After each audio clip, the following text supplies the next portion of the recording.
to come on Saturday. Goodbye. Warm and cosy, with a chance of zero visibility. Boxed Boilers sponsors the weather on GB News. Well, Labour has opened the door for your children at primary school to be able to change their gender. What do you think about that? Angela Rayner's back on the front pages again, isn't she? Now, this time she's going to war with Keir Starmer in collaboration with Andy Burnham, all about saving pubs. I thought there was a banter ban that she was coming up with that was going to destroy the pubs as well. Trumpeters, of course, suing the BBC for $10 billion. That, including Tony Blair here saying he wants to drill, baby, drill. The world's gone mad. See you in 2.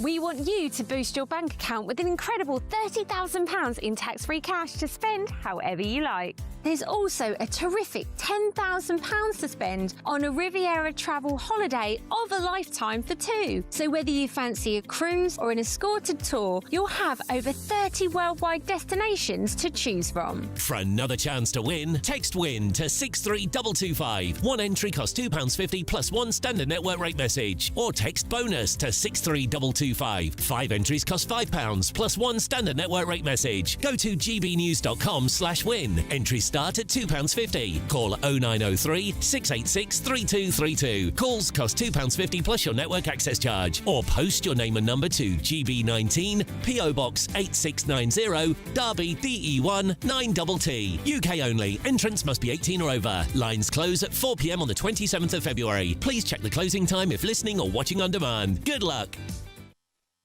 You want to know what's really going on in the corridors of power? Labour don't know what to do with you half the time, and that makes you quite lethal in the chamber. Get behind the headlines with Chopper's Political Podcast. Join me, Christopher Hope, as I sit down with the great and the good of British politics. We'll see where this ruling takes us. These are the stories shaping our nation. Chopper's Political Podcast, available now on all platforms. Listen in and stay ahead. In the GB newsroom, we bring you the news as it happens. With our team of dedicated journalists across the UK, we're ready to keep you up to date with what's happening every half an hour, every single day. Bulletins here on GB News, the People's Channel, Britain's news channel. Westminster's full of talk, but out here, it's the real world. Am I allowed to talk then? No, that's it. This is where it matters, real people and real lives.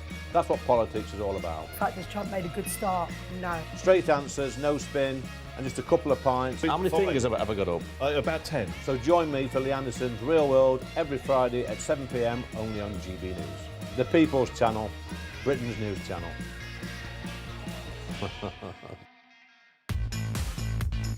5 hosts, 5 opinions, 5 fearless debates, 5 unfiltered takes on the day's news. 5 reasons not to be anywhere else on Saturday night. This is the Saturday 5. You got me good there. Britain's biggest Saturday night TV show. It's not a bad brand. Yeah. Uncensored. Very, very racist tonight. On the unpredictable. What does she say? Can you translate it for us? And always entertaining. And how can a country go from being led by William Wallace Saturday nights from 6 p.m. only on GB News, the People's Channel. Britain's news channel. You're going to want to stay tuned, trust me.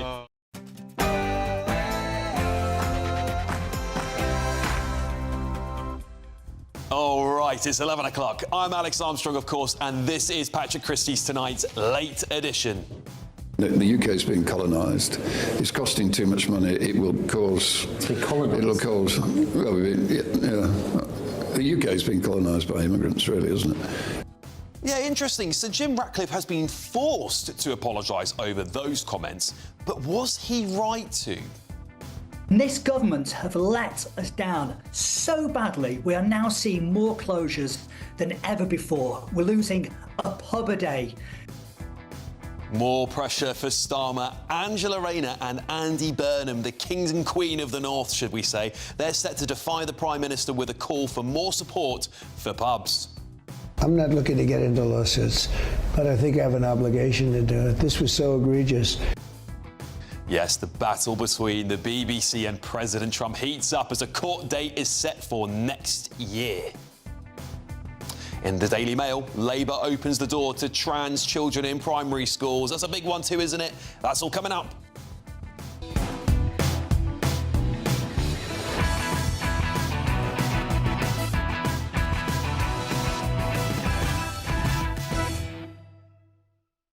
Oh, we've got loads to cover tonight. Loads and loads and loads of stuff. And joining me this evening is Head of Communications and External Affairs at the Adam Smith Institute, Joanna Marchong, and former Labour Party advisor Matthew Larzer, and GB News host and comedian Josh Howie is here too. But before we get cracking with these headlines, they're a little bit different for a change, which is nice. Let's get your news with Sam Francis.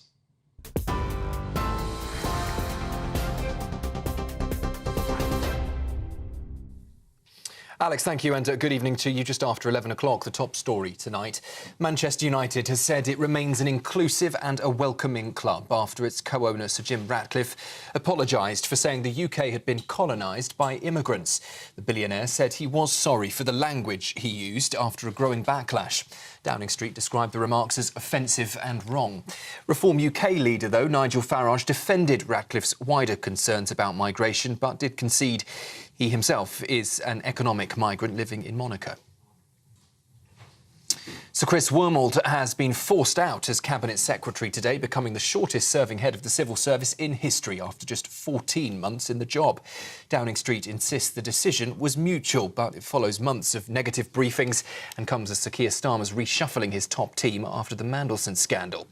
Conservative leader Kemi Badenoch says he's been thrown under the bus, while others are warning the government's relationship with the civil service has hit a new low. His duties will now be split between 3 senior officials until a replacement is appointed. A $10 billion legal battle between Donald Trump and the BBC is now heading for a courtroom showdown in February 2027. The US president claims a 2024 Panorama documentary deliberately edited the January the 6th speech he made to make it appear he incited the storming of the Capitol. He's branded the broadcast false and defamatory. Well, the BBC is set to fight the case to have it dismissed. They're arguing the Florida court has no jurisdiction and says it will vigorously defend its journalism. The high-stakes lawsuit also lands at a difficult moment for the broadcaster, as staff were told earlier today it's preparing to cut hundreds of millions of pounds and prepare for a wave of fresh job cuts. In other news, Ukraine's Vladislav Herashevich has been disqualified from the Winter Olympics after wearing a helmet honouring Ukrainian athletes killed in the war with Russia. The IOC says that competition must remain politically neutral, adding there are more than 130 conflicts worldwide and it cannot allow statements on all of them during events. His team, though, says it will appeal, and President Volodymyr Zelensky has also condemned the decision, saying it plays into the hands of Russia. And more than 1.4 million NHS workers across Britain are set to receive a 3.3% pay rise from April, the government announced today. Health Secretary Wes Streeting says ministers have listened to the workforce and understand the frustration when pay awards are delayed. The increase will apply to doctors, to nurses and other health staff across the service. The move comes as the government faces continued pressure over staffing levels, morale and strike threats. Those are the latest headlines for now. More from the newsroom 9:30 tomorrow morning. Now, though, it's over to Alex.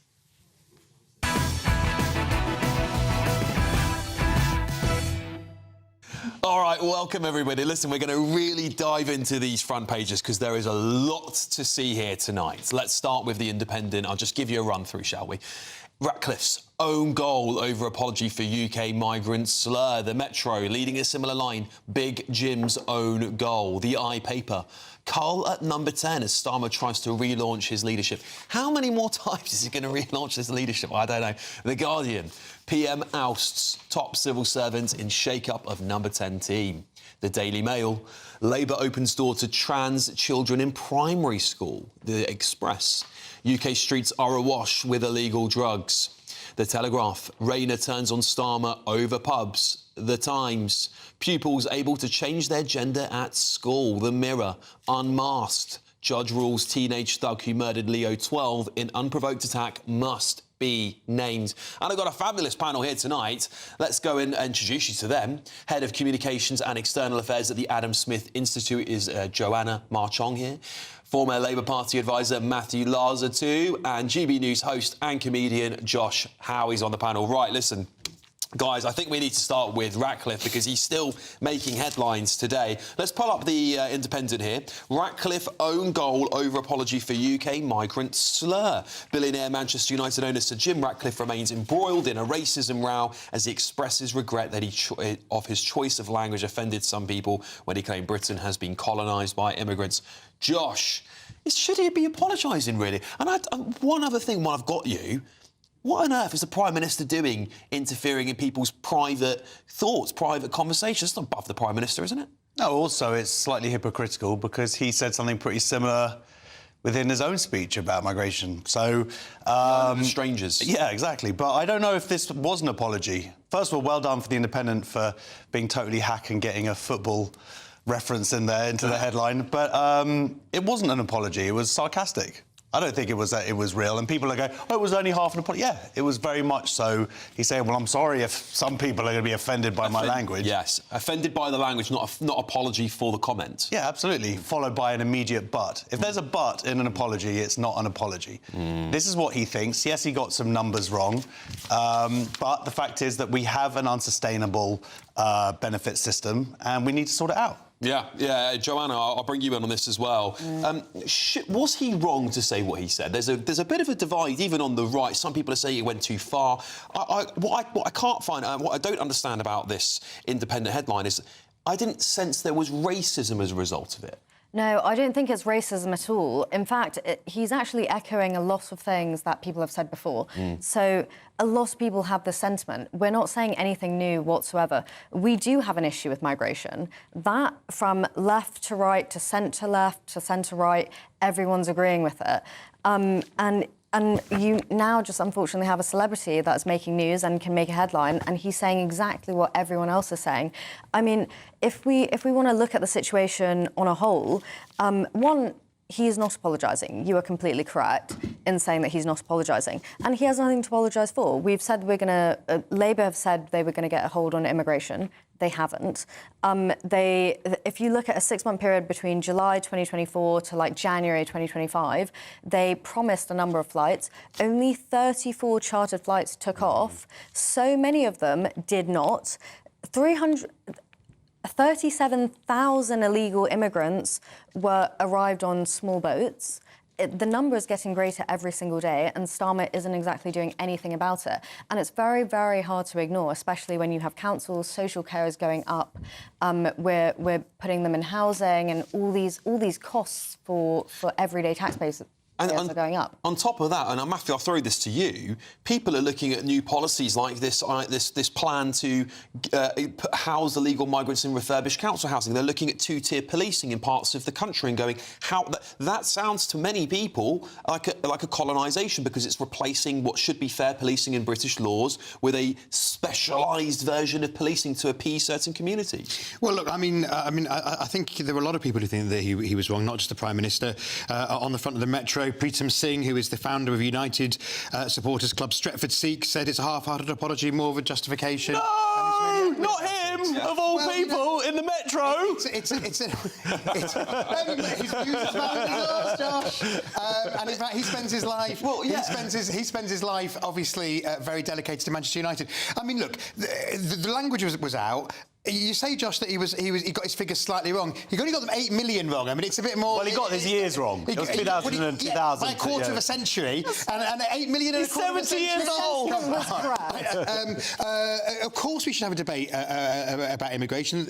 Legal migration is falling substantially under the Labour government. But I just think... Yes, absolutely. I said illegal. I said legal. I just wanted to check that. But I just think also, Jim Ratcliffe is literally an own goal, as the not exactly surprisingly headline writers have gone for, because this is a club which gets a lot of its revenues from around the world, and where most of its players, or a large number of its players, are themselves migrants on highly skilled migrant visas. The irony of it. I just cannot believe. And he's off to to Monaco, having sold us down the river. Migration is very different from unskilled. I cannot believe that the Prime Minister has decided he's going to call out a private citizen's personal opinions, when that Prime Minister, in my opinion, has a lot to apologise for to the British public, and when he makes an apology, it's also half an apology. I mean, 15 U-turns. He's gone back on the vast majority of his manifesto. I don't get to see him, we should apologise to the British public for that, Josh. Did they have a manifesto?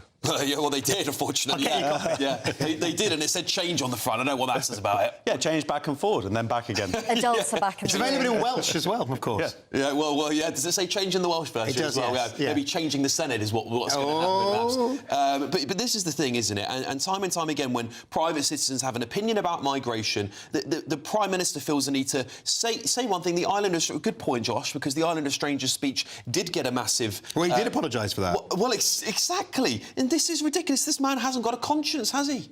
No, nobody's saying. The Prime Minister has said, the Chancellor explicitly have said that Jim Ratcliffe is absolutely allowed, free to, not allowed to, because it's not up to there, but, he's perfectly at liberty to say whatever he wants, as long as it's a civilised debate. And I think a lot of people... But it was civilised. You three may not have been offended, but a lot of people were offended by what he said, and that's why he's apologised for his language. Yeah. Nobody's saying that you're not allowed to have a view on migration. The government says migration's too high. The Prime Minister comes out and says you're wrong. They said the language was wrong. Well, but who cares? Language is Britain. A lot of people care about language, including our gentleman from the Stretford Sikhs. I just think it's very, very rich coming from a Prime Minister who most people in this country want out of office. You're looking at his poll ratings, he's completely through the floor. He's at a bounce this week. Well, what, 2% off of a historic Every little low? helps. What, bounce off the floor? As the government, is it? Good to know. But others are available, of course. But Joanna, this is the thing, isn't it, right? This is the thing, is that this Ratcliffe stuff is a massive distraction, and the Prime Minister's actually done quite a good job of changing the front pages to focus on this poor bloke, this private citizen who's made some comments. There are people... He's not a poor bloke. Sorry, I couldn't resist. I mean, he's being targeted by the Labour Party, by the left-wing media now, when actually the person in the front pages should be the Prime Minister. Exactly. No, you're completely correct. We're focusing on the wrong thing here, especially. If you look back, it's Thursday today. We're looking at Friday's front pages. Monday, we were asking ourselves, would Starmer resign? Is this happening? Is Rayner taking charge? All of this kind of stuff. This is just a small kind of distraction from what we should really be focusing on. It doesn't matter about the terminology. He has to apologise. It was a half-assed apology. That doesn't mean anything. This is just something that people are getting distracted over, rather than actually thinking about... I'm surprised he's not in jail. Oh, God.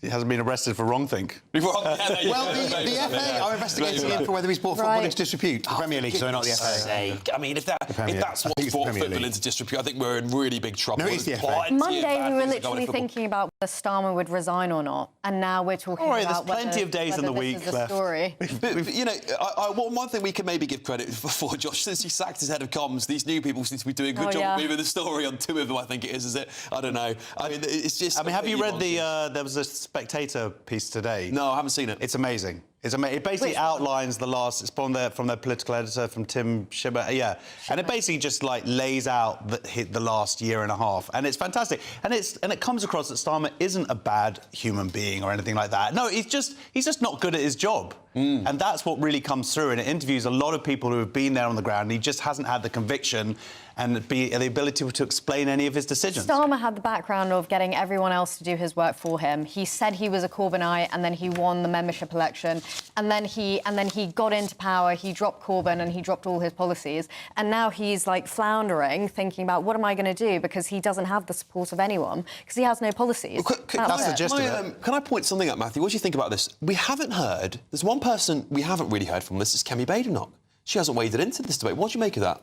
On Jim Ratcliffe? Yeah, well, absolutely. She has kept silent on it, and instead Mel Stride, the Shadow Chancellor, was sent out, and who basically said the language was wrong, but the sentiments were broadly right, which oddly is not that far from what the Prime Minister's saying. So, I mean, look, a lot of politicians feel that the language was wrong, including some Tories. I wonder if it's interesting, the fact that he said it, he's going to get away with it, and it's a non-story that we'll move on from it. But what's interesting is the ability for him to say that does show how the Overton window has changed. Yeah. If he'd said it 3 years ago, he would never be able to show his face in public. They would have forced him to sell his shares within the football. Because he can only come here for a limited number of days per year, being a tax exile in Monaco. Well, then there we go. Well, I think a lot of Brits are tax exiles. Well, the taxpayers aren't they? of Greater Manchester and the country. Ground. You know, the taxpayers pay for the policing of Premier League football grounds, which I think should be scrapped and put on frontline policing. Well, that's something you can take up with Rachel Reeves. I'm sure she'd love to tax people more. I'm sure she'd love to tax. It's taxing ordinary people less, and people like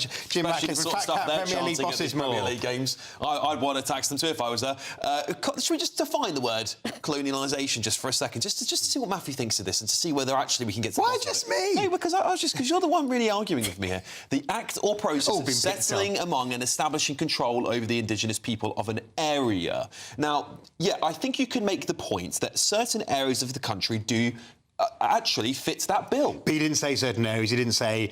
He said the country as a whole, and I think that's what people find offensive. So you think it would be OK if he highlighted specific areas? I think it's a very unfortunate. I think in this debate, choice of language is really important, and I think that is a hugely unfortunate choice of language, which has caused great offence to many people. I think that it actually, in a sense, it's backfired on those who want to have a serious debate. The more extreme the language, the less of an open and free debate you have. OK, can I bring your attention to something I'd like an apology from the Prime Minister for? The Prime Minister's agreed to give us £260,000 payout for a sacked civil servant. I'm going to read this for you here. It's on the front page of The Times. Government officials refused to sign off on Sir Keir Starmer's decision to sack his most senior civil servant because the £260,000 cost to the taxpayer could not be justified. So, again, the Prime Minister's judgment is a serious question. It's just taxpayer cash thrown around like it's nothing. Yeah, well, he needs to get rid of him. He realises it's been a mistake. It's been in the offing for a while now. And they need to get somebody else in there. Again, going back to this article, what it argues is that he hired someone who was too much like him. So you've got two kind of ditherers at the top. Starmerers. Yeah, you don't need two Starmers. Stormtroopers were they called at one point. The Labour Party called them. Yeah, so now hopefully there will be change. You know, if they can get someone in there, the fact is the Labour government is here for the next couple of years. It would be good if they did some good for this country. And if they can get someone in there who will get the job done and make some changes that need to be implemented, then great. Joanna, this £260,000 payout that's now being sort of... This was Keir Starmer's, you know, clearly they're saying here Keir Starmer signed off this £260,000 payout to this civil servant he's sacking, and obviously now they're saying they can't justify it. What a disaster. I mean, for the Prime Minister to go £260,000, that's not a lot of money. Here you go, that's your nice little exit cheque there. One, this is something that happens every single time in government. We see it in lower levels of government, so like local authorities and councils. We see it in high levels of government, so as we're saying with the head of the civil service. Head of the civil service has obviously stepped down because of all the drama that's ensued over the last few weeks. And what we're seeing is, if someone leaves, it's not just leaving, and that's clear-cut. We are still paying for it. And also, it's just poor judgment from Starmer all over the stop.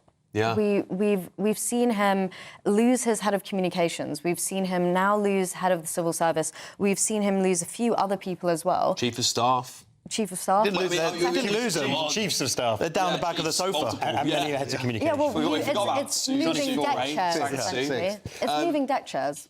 This is the thing, isn't it? This is your party just put in the sweeping employment. Well, it's not your side, but it's your party.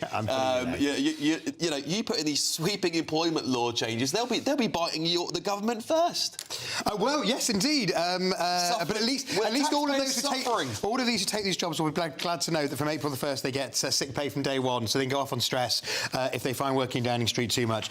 Look, I mean, I think £260,000, though. I mean, for goodness' sake, most British people would dream of that. I mean, it's a lot of money. I mean, why that is is a civil because servant being paid £260,000 a year with the terrible job that's going on in government? He does manage 1 million people, so it's quite a big job, to be fair. And £200,000 is a lot of money, a lot more money than I earn. But I mean, indeed, almost everybody earns. But clearly, I mean, there are questions about why he made the wrong pick in the first place. Maybe this is the moment he realises he has to have people less like him working for him. So well, he won't be able to sack him soon under his own rules, will he? We'll have to get even... This is the problem, isn't it? This is the problem. In all seriousness, of course, she's an existing civil servant. She already has lots of rights. She has lots of tenure. When you live it, when you create the chaos, you have to endure it. And guess who pays for it? We will, because your taxes inevitably... I'll call this out now. I'm telling you, the next budget budget, your taxes are going to be going up again. Anyway, listen, coming up, we've got a new pronoun guidance for children as young as 4 years old. It's nuts. This is the government is set to allow pupils to change their gender at school. Goodness me, this is Patrick Christys tonight, late edition. Stay with us.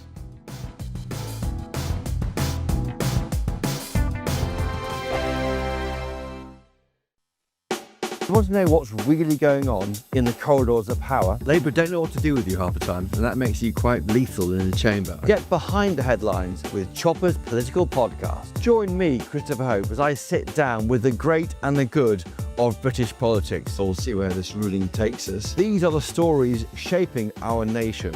Chopper's political podcast, available now on all platforms. Listen in and stay ahead. GB News Breakfast, every day from 6 a.m. I'm doing this for the blue light personnel. And I'm just saying that's the police. That is all military personnel, fire and rescue, nurses, the prison wardens, you know, so you're doing very well there. Oh, thank you. I think they deserve. And in a moment where we have a very difficult economic climate, you know, I think that is the best thing I could do. And it's not for one day, it's for the rest of my working life. So, but they have, is there a free day today? Or so what's happening today? Today, there is a lunch for hundreds of service personnel in Minori, in Hatch End, and it's free meals for all of them. That's lovely. As a sign of gratitude. And then going forward, it's a 15% discount. That's correct. Put it in context for people who just sort of, to give a bit of history about who you are and who you've worked with and whatever. You began, was it the Savoy Hotel in London? I started at the Savoy. Did you rub shoulders with anybody famous there? Oh, a lot. Charlie Chaplin, Sophia Loren, Anthony Quinn. Victor. I could go on and on and on. But my very favourite was Charlie Chaplin. Yes. Really? Yes. That must have been, I mean, he's a world icon, really. I mean, to have met him and... It's not met them. I built up an amazing relationship. Yeah. Mm-hmm. Yes. So what did you do? Were you a restaurant owner there, or were you working as a chef there? No, it's funny. I was a night luggage porter. Oh, really? And it was my choice to be a night... So you weren't a chef? GB News, the People's Channel. Decisions made in Washington aren't just shaping America, they're shaping Britain too. From migration to global security, from crime to health. Whatever happens in the White House today will be felt in your town or city tomorrow. That's why The Late Show is live from Washington, D.C. Cutting through the politics to show you what it all means for Britain. The Late Show live every night at midnight. Only on GB News, Britain's news channel.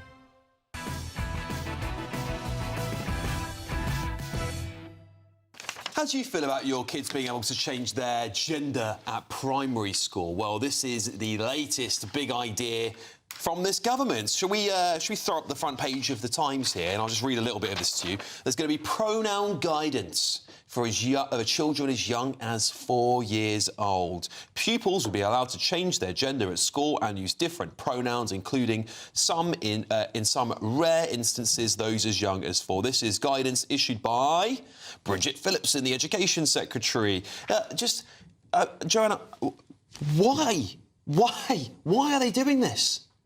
Well, this is the current trend in kind of education now, where everything has to be very much like open and honest. We saw that if you look at polling from parents and you actually look at opinions from parents, since kind of last year onwards, they've had this very careful approach. That's what Labour's been leading with, a very careful approach. And from February of this year, we've kind of seen this enacted. Essentially, we've allowed government to take ownership of what happens with children, rather than letting parents, who should know their children better than anyone else, take charge of what's happening here. And now we have schools not only raising your kids for you, but we also have them telling parents how to raise them as well. So who knows what's happening? Yeah. And you have the main problem is kids under 16 years old are making these massive decisions without actually being able to like experience the world or experience anything and actually like see what real life is about. They're just making these very big decisions. Josh, just to read a little bit on here, guidance issued by Patrick Christys, the Education Secretary, will allow children to use pronouns of the opposite sex, but only after schools have consulted with parents. It says clinical advice should be taken into account. I don't even know where to start. Well, this is actually schools and parents and everybody has basically been begging for this for the last 8 years, and it was. What happened was it was going to come through under the Tories, under Kemi Badenoch, and then it just didn't get through in time before the election. Kemi Badenoch was going to do this. Oh, absolutely. No. This is the guy. Yeah, we need this. Oh, Schools need advice on this because they are being fed an ideology, gender ideology, that children can change sex. They want to know what can be done, and they needed to have the assurance from above, like this is the procedure to do it. What Patrick Christys has done is sit on it for a year or more, and watered down some of the more important parts of it. The fact is, a child, there's no such thing as a trans child. That's just a fact. And in the original Kemi Badenoch version of this, it was very, very clear on that. There are positives in this. The positives are that a child, however they identify, will not be able to now use the toilets or the sports of the opposite sex, so it protects children, so that's good. But the fact that this ideology is being allowed to still be permeated in school environments when it has such long-term evil implications for children. We're seeing this in America. You're seeing now, finally, people just won like $2 million because they had this surgery, they had their breast chopped off. Like, it's horrific. It's the biggest child scandal, medical scandal of our time. And we're still, this is like in the schools, by allowing it to sort of be like, oh, they can have their own gender. No, it does not exist, and it should not be encouraged in any way. Matthew, this, of course, this rings bells when you talk about the clinical trial that's going to take place on children to test puberty blockers as well. Why are Labour so with children rather than on children? But... Well, the puberty blockers will be used on children, and I don't know whether a child can ever consent to that. I don't believe they ever can. But this, again, is going to push the boundaries, isn't it? We're going to start seeing schools getting taken to court because of toilets again, even though the Supreme Court have ruled on this stuff. Absolutely not. Why not? Because as it says on the front of the eye, single space is protected in tougher new gender guidance for schools. So we're going to have to build new toilets in schools for trans kids? I think that... No, this is good. That's what they're saying. That's the good part of it. Yeah. They're being very clear that toilets and sports and changing facilities, and this is the first time it's been put into the guidance after your biological sex. The issue about primary schools is it actually says in very, very rare and very cautious circumstances, is roughly the quote, that it would apply to anybody in primary school. I don't quite know how those very rare circumstances will be judged. There may be pressure on some schools, but broadly, a lot of people think that's a sensible step in direction. And as Josh is saying, schools absolutely need it. I have to tell you, the trans lobby think it goes way too far the other way. So it may be an issue. I suspect the Greens will oppose it. This is the problem. It is a omni-shambles of an issue, isn't it? Because you just open up a can of worms for mental health for kids, a can of worms for schools who are already overloaded. They've got to feed kids, now they've got to brush their teeth. I mean, how much more do we need schools to be doing in this country? They might as well just start raising children from birth at this point, Joanna. Yeah, no, exactly. I think schools are definitely doing too much. We're actually seeing with Labour's kind of VAT raid on private schools as well, we see an influx of kids actually coming into state schools where they're not equipped to deal with all of this. We're seeing schools that can't expand, have to expand in some kind of capacity. And quite frankly, now we're having to deal with loads of different SEND issues. Different kids so there's different groups for exams and they have to be different rooms and you have to have different kind of like staff. Costs for kids in schools is not so linear anymore. we're now dealing with different categories. And when you have an issue like trans kind of like children in primary schools, so young in primary schools, when they don't actually understand how the world works, how they're feeling, everyone goes through these kind of like feelings. I mean, my parents used to dress me up in like my older sister's clothes that were baggy. And, you know, if I went through the same kind of rhetoric as a lot of these kids now, maybe I would dress a different way as well.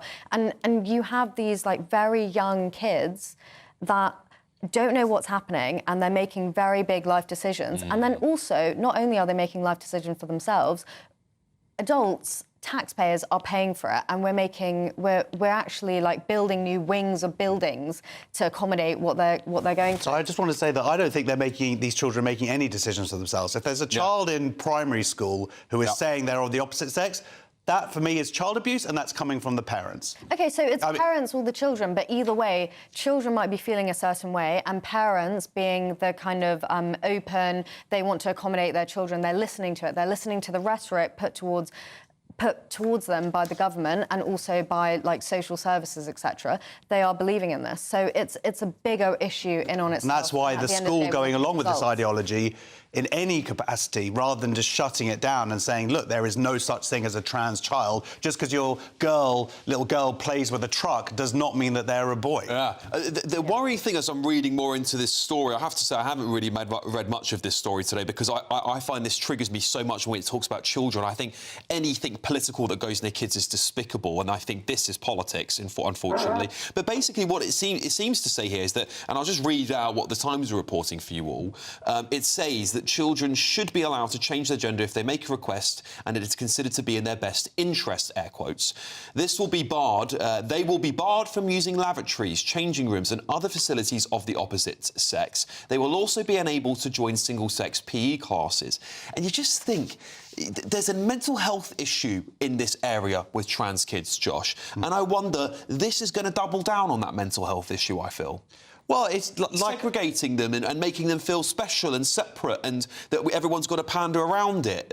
That's how I feel. But I know it's one sense protecting the other sex of the child, but in another way, it's segregating them and making them feel angry at the world. Well, it's also like compelling. There was a bit that they cut out where now that pronouns that teachers didn't have to use pronouns. So it's now sort of essentially allowing for compelled speech. That's another issue. But yeah, we needed the guidance. The schools needed the guidance, but they needed the guidance because of cowardice, because of ideological capture across the teachers' unions, across even teachers themselves who really believe in this stuff. So to leave these kind of little loopholes, I believe that's the real dangerous point here. Final word from you in this one? Yeah, I mean, I think that many parents will welcome this as a sensible step forward, clarification for school leaders. Absolutely. This is not pushing gender ideology on kids. It is making absolutely clear. It's not enabling them, because it's protecting single-sex spaces in our schools. It's in line with the Supreme Court judgment. It makes clear that parents must be involved in the vast majority of cases, and that hasn't been said before. So I think that, broadly, this is a sensible, common sense approach. All right, let's have another look at a different story here. On the front page of the Daily Telegraph, it's the very small bit at the bottom here.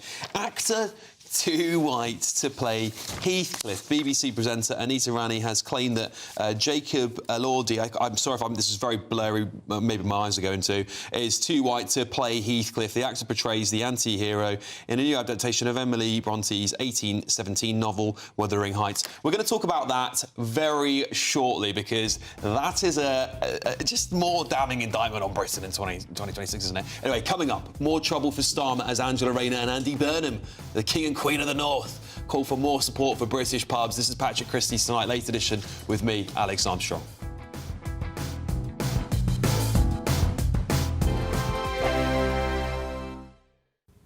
Good evening. Yes, it's time for your latest weather update from the Met Office here on GB News. Turning colder for all of us. And as the colder air moves in, some ice and hail snow likely across the north.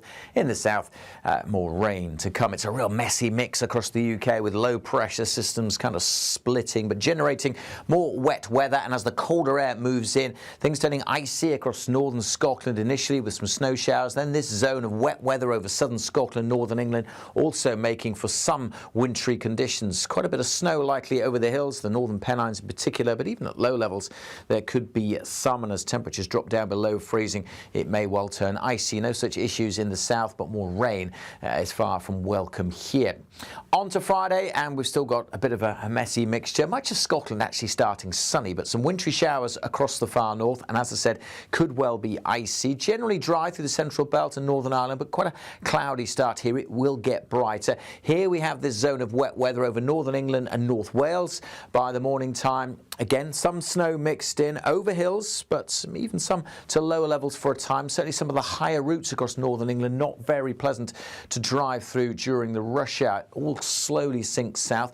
We'll see some sunny spells in southern England initially, but then some heavy showers are likely, particularly through the afternoon in the southwest. That could also cause some disruption because it's been so wet, along with this wintry weather which continues over northern England and North Wales, where temperatures will struggle to get much above 3 or 4. Similar temperatures for Scotland and Northern Ireland, but here quite a bit of sunshine, and most of us will see some sunshine on Saturday. Yes, a frosty old start. Again, ice is a possible risk. 1 or 2 bits of rain across northern Scotland and a few showers in the east, but generally dry and fine on Saturday. It will cloud over later with some wet weather moving in here overnight, and it won't be warm. A cold but sunny one to come on Saturday. Goodbye. You want to know what's really going on in the corridors of power? Labour don't know what to do with you half the time, and that makes you quite lethal in the chamber. Get behind the headlines with Chopper's political podcast. Join me, Christopher Hope, as I sit down with the great and the good of British politics. We'll see where this ruling takes us. These are the stories shaping our nation. Chopper's political podcast, available now on all platforms. Listen in and stay ahead. Decisions made in Washington aren't just shaping America, they're shaping Britain too. From migration to global security, from crime to health. Whatever happens in the White House today will be felt in your town or city tomorrow. That's why The Late Show is live from Washington, D.C. Cutting through the politics to show you what it all means for Britain. The Late Show live every night at midnight. Only on GB News, Britain's news channel.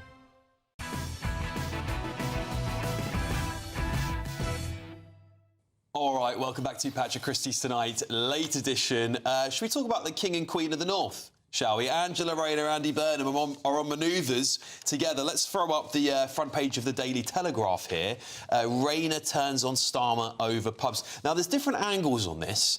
I think another newspaper, I think it might be The Express, is saying that Rayner's hitting out at Reeves. Interesting, because there might be a political angle to that. But once again, Josh, Rayner's on manoeuvres. When won't she stop being on manoeuvres? Well, I'm just looking. I'm sort of captured by the photo of her shoes, which look like these kind of metal DMs. Have you seen the sock shirt?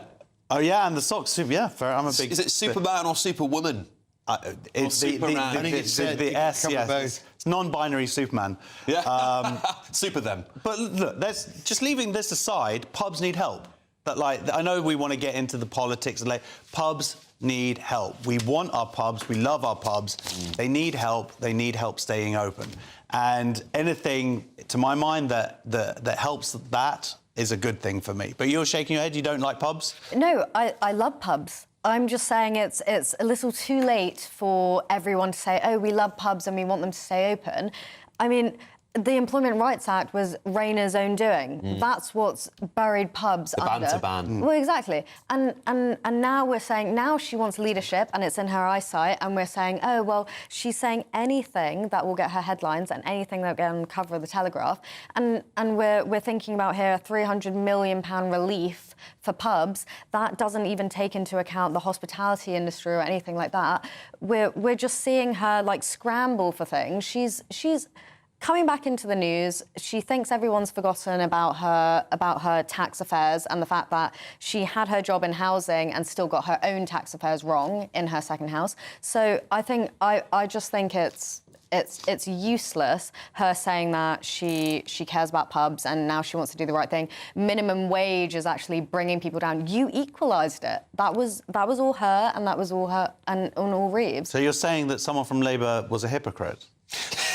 No, Well, there really? we go. Not the Labour Party. No, I'm sorry, this is too controversial for this time of night.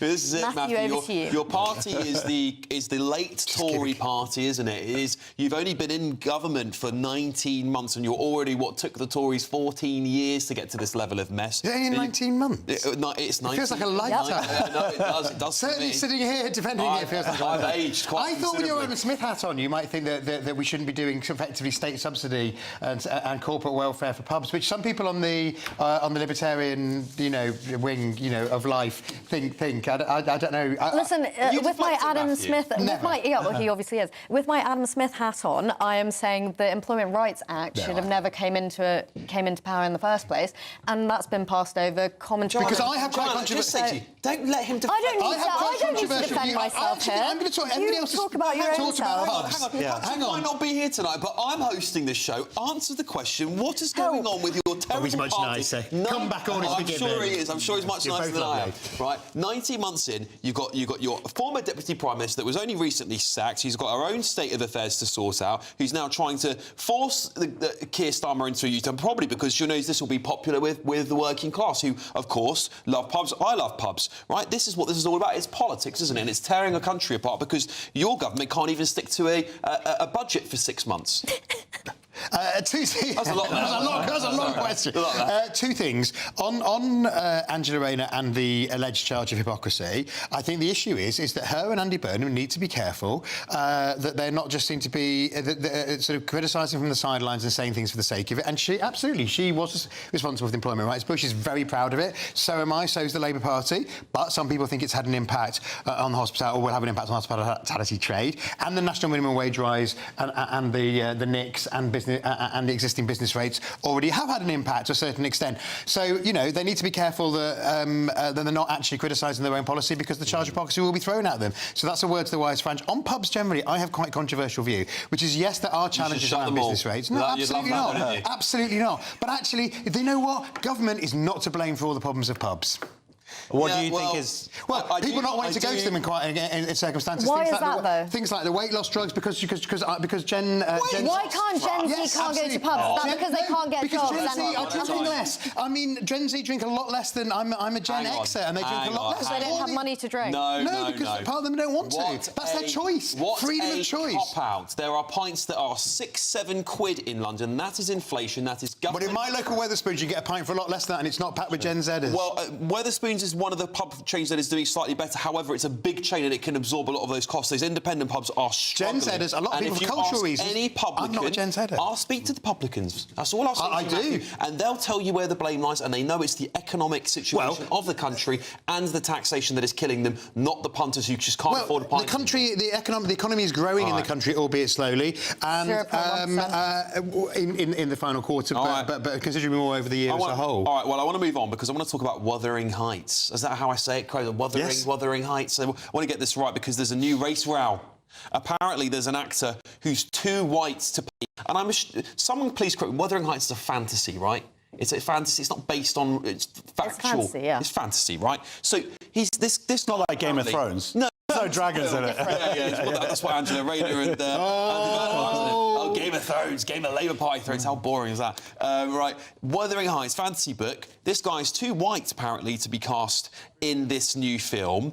I thought it was OK to cast people of different races that aren't... here we go, here's the actor in question here. But I thought we got to a point where it was OK to cast people of different races in fantasy novels, and then actually, he could be any race or colour, Josh, because isn't that what we're getting with a lot of fantasy these days? We see it with Lord of the Rings, we see it with Harry Potter. They've got a new Severus Snape, who is described as a pale, white-skinned man. It's going to be a black man who plays him. I thought we shouldn't care about these things, and it was OK for anyone to play these roles. Well, I think in this case in particular, we were talking about it. I haven't read the book. My understanding is that he's swarthy. That's how he's sort of described. Essentially, he's like me when I had hair and a tan. When was that? it was good times. Yeah. So I don't think that he's too white at all. I don't know what this person's seemingly to go for. He's certainly not a person of colour by any means, and he's not described that way in the book. Right, because I'll just read this bit here. Forthcoming film, Wuthering Heights, to be directed by Emerald Fennell, has come under fire because Jacob Elordi, the actor cast to play Heathcliff, is white. Critics on social media have indignantly protested that in Emily Bronte's novel, the character is described as dark-skinned, Joanna.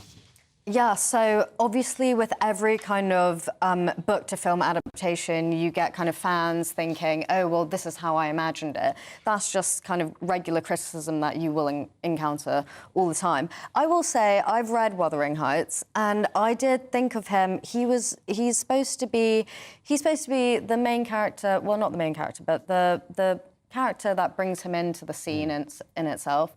The father goes on a trip. He comes back with a son. They describe him as being gypsy, dark-skinned. So obviously, in, I guess, modern-day context, I thought he would have been tanned, quite dark-skinned. I would have liked to actually see a dark-skinned person. And can I just agree? Because I think we should just stick to the characterisation of people. I was being a bit sarcastic at the top of this, but this is what the left have been telling us for a really long time. You shouldn't care about these things. You should care about these things. But when it comes to someone who's a different described as dark-skinned, then we have to care. And I think this is the hypocrisy people hate. Also, anyway, it does make sense for the book itself that the person who is cast looks physically different from everyone else in the kind of Shire. Oh, there you go. So there you go. It does make sense. Right, well, listen, coming up next on the show... I'm not looking to get into lawsuits, but I think I have an obligation to do it. This was so egregious. Oh, the battle between the Beeb and President Trump has heated up as a court date is set for next year. Can you fathom the cost that this is going to cost, the cost of the country, I would have thought. This is Patrick Christys Tonight Late Edition with me, Alex Armstrong. That's next.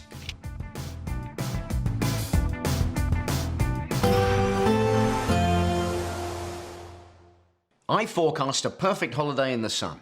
Weather looking good then? For sure, and no worries about our travel insurance. All Clear Travel Insurance sponsors GBNews Travel Destinations Forecast. Whilst it's perhaps not as unsettled as it was this time last week across much of southern Europe, there's heavy rain, there's strong winds to watch out for. Lots of wet weather across Spain and Portugal through tomorrow and across southern parts of France. Some hill snow mixed in with this. Tomorrow actually looks largely dry across much of Italy, but that wet weather will feed its way eastwards, and currently across Greece and Cyprus there's heavy thundery rain around, and some of that will continue as we go into the weekend. Elsewhere, some dry weather for many. All Clear Travel Insurance sponsors GBNews Travel Destinations Forecast. In the GB newsroom, we bring you the news as it happens. With our team of dedicated journalists across the UK, we're ready to keep you up to date with what's happening every half an hour, every single day. Bulletins here on GB News, the People's Channel, Britain's news channel. You want to know what's really going on in the corridors of power? Labour don't know what to do with you half the time, and that makes you quite lethal in the chamber. Get behind the headlines with Chopper's political podcast. Join me, Christopher Hope, as I sit down with the great and the good of British politics. We'll see where this ruling takes us. These are the stories shaping our nation. Chopper's political podcast, available now on all platforms. Listen in and stay ahead. Decisions made in Washington aren't just shaping America, they're shaping Britain too. From migration to global security, from crime to health. Whatever happens in the White House today will be felt in your town or city tomorrow. That's why The Late Show is live from Washington, DC. Cutting through the politics to show you what it all means for Britain. The Late Show live every night at midnight. Only on GB News, Britain's news channel.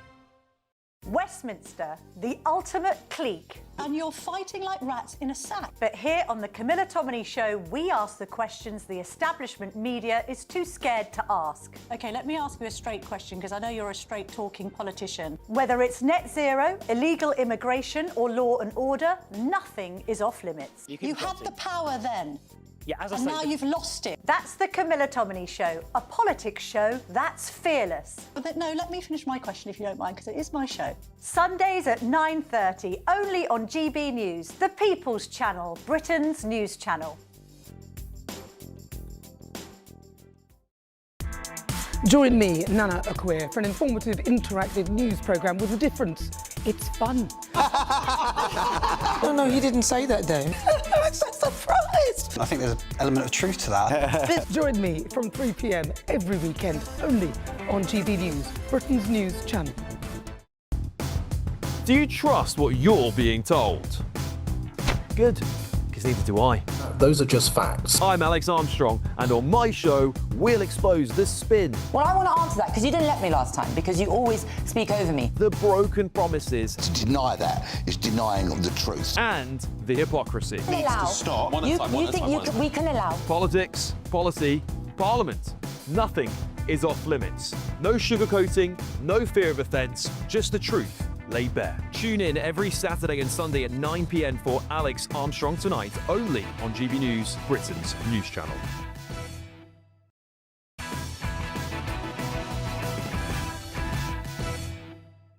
Welcome back, everybody. Should we talk about the BBC and Donald Trump? Because, of course, we were reporting that story here a while ago. Thank you, Matthew. You're trying to find my papers here. But, of course, we've got to talk about the front page of the Daily Telegraph, because they're reporting on this Trump hitting the judicial jackpot as $10 billion BBC legal fight goes to trial. I think it's set for 2027 in a Florida court. That sounds like it's going to be a Trump whitewash for me, because Florida courts, Donald Trump, Mar-a-Lago, Republicans, a lot of their... This sounds like a kind of a bit of a win for Donald Trump having it in Florida. But, of course, Josh, do you think he's going to win it? I don't know if he's going to win it, but this is a victory of sorts in that it's not been outright dismissed, and it's a headache for the BBC because it's going to cost them, which means us, a lot of money for them to put this case together. But this, of course, is Donald Trump's. This is what he does. This is modus operandi. He goes in aggressively. He may well settle. He wants some money, and frankly, I think he deserves some money. He was slandered, and they lied, and it's just a shame that it's the taxpayers who are going to have to, the licence fee payers, who are going to have to actually pay for it. Joanna? Yeah, I will say that I agree with everything you've just said. Thank you. But also... I don't hear that. No, hold on. I don't hear that very much. Nobody ever says that to me. This will happen. There's a reason for that, Matthew. Yeah, you've got to change your opinion. I will say that in America, it's very much more likely for a celebrity or a politician to actually sue news sites. So for Donald Trump, this is something that happens all the time. In the UK, it's not something that happens all the time. So this is a big deal for us, but for him, this is just another kind of like regular complaint that he's put in. I don't know whether anything will actually come of it, and I think this is more kind of, headline that's been following on from last year. We'll actually see if anything does, but BBC have apologised. They've also sacked the people in charge, and well, not sacked, but the person in charge has resigned. So there's that, and obviously we've got to fix whatever's happening at the BBC. They have their fair number of issues, paedophiles to people that are clipping things that are wrong, and their bias. But essentially, for Trump and this case in on itself, in terms of our standing in America, this happens all the time in America. I don't know whether we should actually care about it too much. Well, I'm sure everything we're saying tonight, the BBC would refute to some extent. I know they've taken responsibility for these edits here.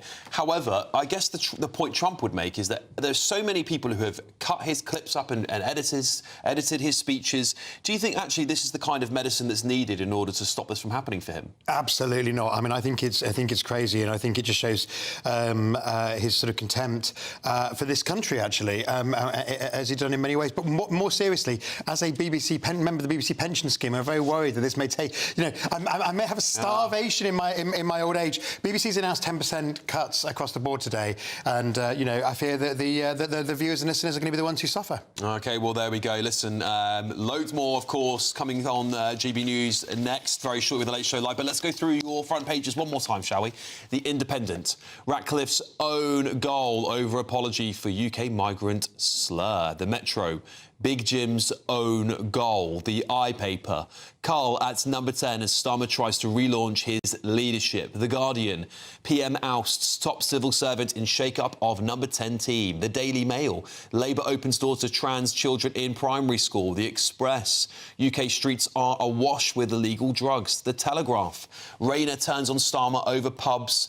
And The Times, pupils able to change their gender at school. The Mirror, unmasked judge rules teenage thug who murdered Leo 12 in unprovoked attack must be named. Well, listen, thank you all so much for joining me and, of course, Patrick in Durham this evening. I'll be back tomorrow night at 8 o'clock even for State of the Nation. Patrick will be back here. But up next, for The Late Show Live, it's hosted by the one and only Bev Turner. Bev, what do you got for us?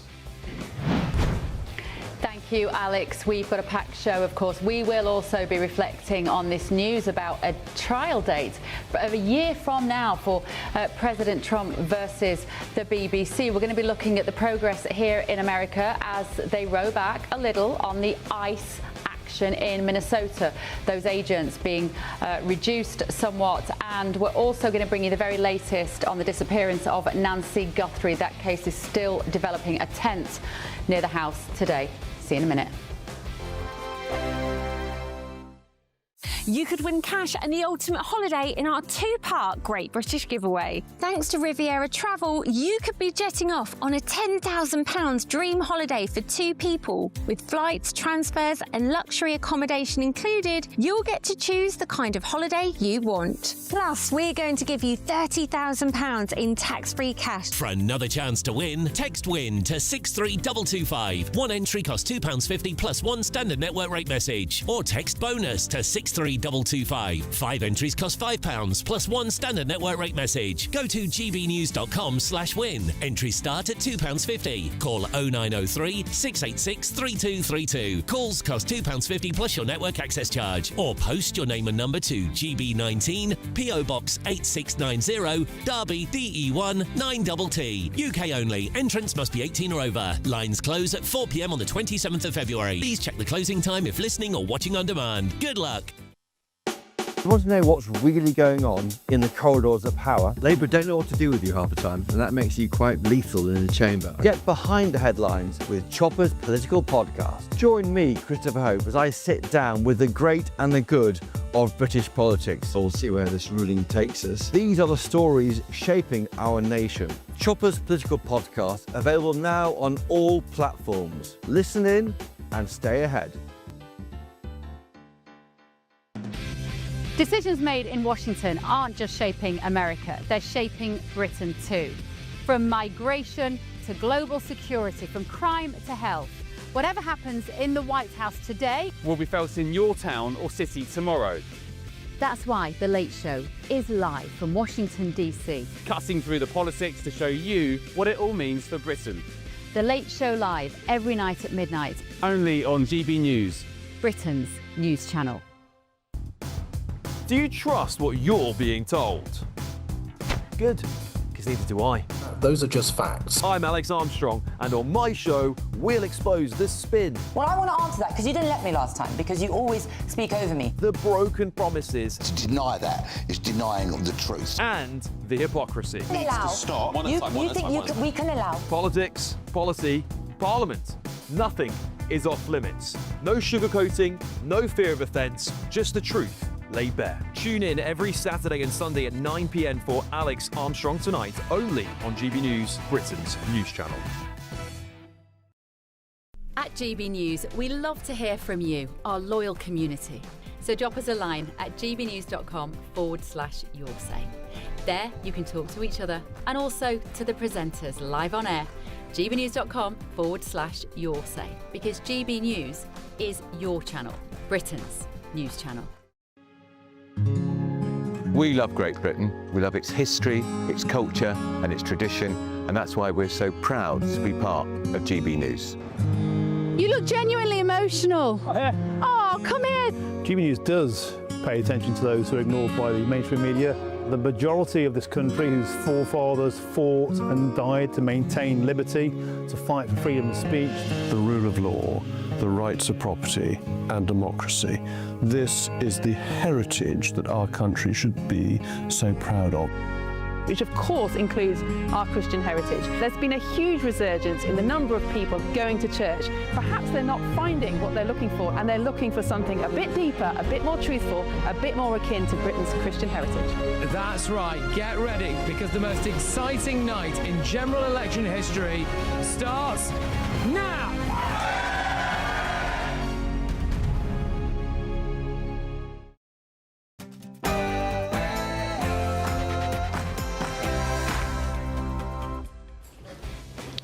Live from Washington, D.C., this is GB News with the stories shaping Britain and America.